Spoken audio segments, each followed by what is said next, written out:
ต่อไปเส้นทางที่ตามรับฟังข่าวพยากรณ์อากาศพยากรณ์อากาศประจำวันที่8กรกฎาคม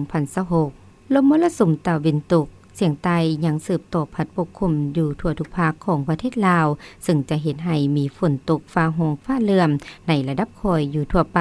และจะมีฝนตกปานกลางหาตกหนักพร้อมจะมีลมพัดแรงอยู่บางท้องถิ่นในแต่ละภาคดังนั้นขอแจ้งเตือนถึงประชาชนบรรดาเผ่าองค์การปกครองและองค์การจัดตั้งทุกภาคส่วนจงมีสติระมัดระวังต่อสภาพฝนตกปานกลางหาตกหนักติดต่อกันหลายวันซึ่งจะเฮ็ดให้มีน้ำท่วมสู่ดินเจือนและน้ำท่วมอ่างในตัวเมืองขอให้ติดตามข่าวพยากรณ์อากาศจากกรมอุตุนิยมและอุทกศาสตร์อย่างต่อเนื่องพยากรณ์อากาศประจำวันที่8ในเวลา 7 โมงหาเวลา 12 โมงภาคเหนือด้านตะวันออกแขวงพงสาลีจะมีฝนตกในระดับคอยเนื้อที่การปกคลุมของฝนเท่ากับ40ส่วนห้อยของภาคอุณหภูมิอยู่ที่ 19-26 องศาแขวงหัวพันจะมีฝนตกในระดับคอยเนื้อที่การปกคลุมของฝนเท่ากับ40ส่วนห้อยของภาคอุณหภูมิอยู่ที่ 22-26 องศาแขวงสิงขวางจะมีฝนตกในระดับคอยเนื้อที่การปกคลุมของฝนเท่ากับ60ส่วนห้อยของภาคอุณหภูมิอยู่ที่ 21-25 องศาแขวงอุดมไซจะมีฝนตกในระดับคอยเนื้อที่การปกคลุมของฝนเท่ากับ60ส่วนห้อยของภาคอุณหภูมิอยู่ที่20-25 องศาแขวงโบแก้ว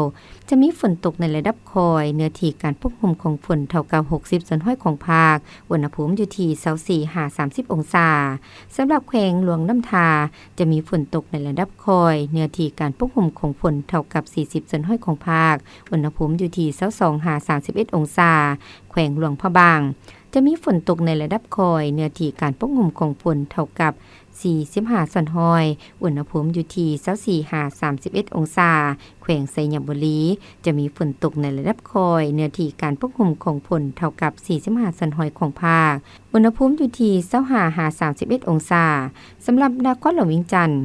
จะมีฝนตกในระดับคอยเนื้อที่การปกคลุมของฝนเท่ากับ50ส่วนห้อยของภาคอุณหภูมิอยู่ที่25-32 องศาภาคกลางแขวงไสสมบูรณ์จะมีฝนตกในระดับคอยเนื้อที่การปกคลุมของฝนเท่ากับ50ส่วนห้อยของภาคอุณหภูมิอยู่ที่20-26 องศาแขวงเวียงจันทน์มีฝนตกเป็นบางบริเวณกว้างเนื้อที่การปกคลุมของฝนเท่ากับ50ส่วนห้อยของภาคอุณหภูมิอยู่ที่25-31 องศาแขวงบุรีคำไซ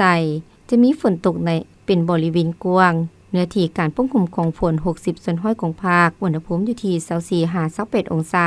แขวงคำมวนมีฝนตกเป็นบริเวณกว้างเนื้อที่การปกคลุมของฝนกว่า60ส่วนห้อยของภาคอุณหภูมิอยู่ที่24-29 องศาสำหรับแขวงสวรรณเขตจะมีฝนตกเป็นบริเวณกว้างเนื้อที่การปกคลุมของฝนเท่ากับ60ส่วนห้อยของภาคอุณหภูมิอยู่ที่24-27 องศาภาคใต้แขวงจำปาสักจะมีฝนตกเป็นบริเวณกว้างเนื้อที่การปกคลุมของฝน50ส่วนห้อยของภาคอุณหภูมิอยู่ที่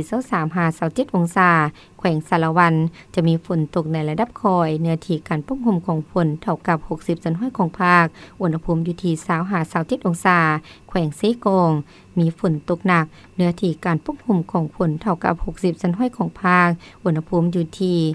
23-28 องศาสำหรับแขวงอัตตปือ